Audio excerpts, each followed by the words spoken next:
তপশিলি জাতি অধিকার রক্ষায় ঐক্যের বার্তা। পানিসাগরে ত্রিপুরা তপশিলি জাতি সমন্বয় সমিতির দ্বিতীয় উত্তর জেলা সম্মেলন অনুষ্ঠিত। সাংবিধানিক অধিকার রক্ষায় ঐক্যের ডাক। ত্রিপুরা তপশিলি জাতি সমন্বয় সমিতির দ্বিতীয় উত্তর জেলা সম্মেলন সম্পন্ন। সাংবিধানিক অধিকার রক্ষা, তপশিলি জাতির স্বার্থ সংরক্ষণে ঐক্যবদ্ধ হন, এই আহ্বানকে সামনে রেখে সোমবার উত্তর ত্রিপুরা জেলার পানিসাগরে অনুষ্ঠিত হল ত্রিপুরা তপশিলি জাতি সমন্বয় সমিতির দ্বিতীয় জেলা সম্মেলন। সিপিআইএম পানিসাগর মহকুমা দপ্তরে আয়োজিত এই গুরুত্বপূর্ণ সম্মেলনে জেলার বিভিন্ন প্রান্ত থেকে মোট 98 জন প্রতিনিধি অংশগ্রহণ করেন।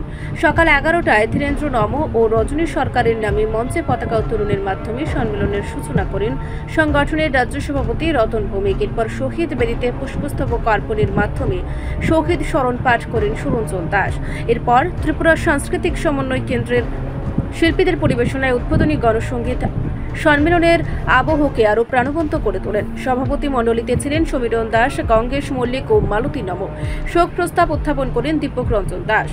সম্মেলনে উদ্বোধনী ভাষণে সংগঠনের রাজ্য সম্পাদক সুধন দাস বলেন, তপশিলি জাতি সমাজ আজও নানাভাবে বঞ্চিত। সাংবিধানিক অধিকার রক্ষা করতে হলে আমাদের সংগঠিত আন্দোলনের বিকল্প নেই।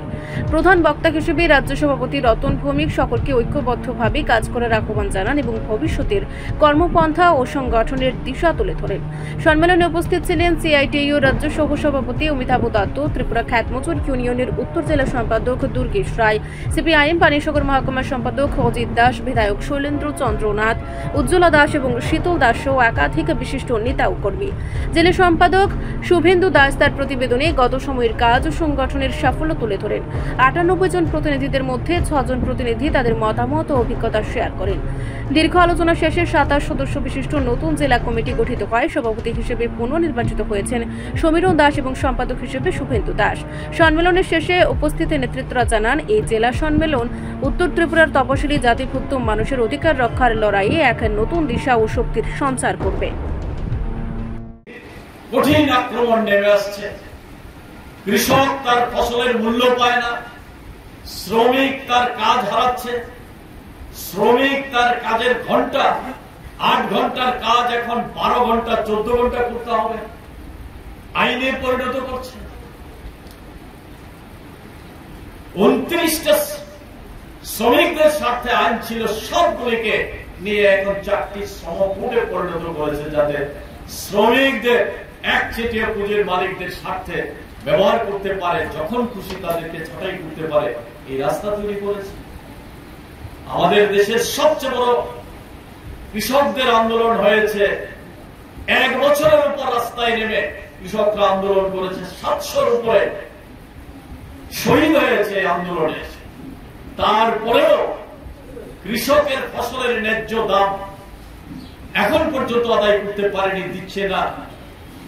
যে বিজেপি বছরে 2 কোটি বেকারের চাকরির প্রতিশ্রুতি দিয়ে এসেছিল, কি অবস্থা আজকে? গোটা দেশে সবচেয়ে বেশি প্রতারিত হচ্ছে বেকার যুবক যুবতীরা। তাদের সামনে অন্ধকার নেমে এসেছে, ছাঁটাই হচ্ছে, নতুন কোন কর্মসংস্থানের সুযোগ নেই। জিনিসপত্রের দাম কমবে বলেছিল, কোথায় দাম কমছে? আরো বাড়ছে। এরকম ভাবে চরম সংকটের দিকে যেমন যাচ্ছে, এই সংকটের বিরুদ্ধে মানুষ যখন ঐক্যবদ্ধভাবে লড়াই করছে, তাদের মধ্যে ধর্মীয় ভাবে বিরোধ সৃষ্টি করো, হিন্দু মুসলিমে বিভেদ সৃষ্টি করো, বর্ণে বিভেদ সৃষ্টি করো, নিম্ন বর্ণ দলিতদের উপর অত্যাচার নামিয়ে নাও। এই অত্যাচারগুলি আজকে সারা দেশে দিনের পর দিন। রিপোর্ট সংবাদ প্রতীক্ষা।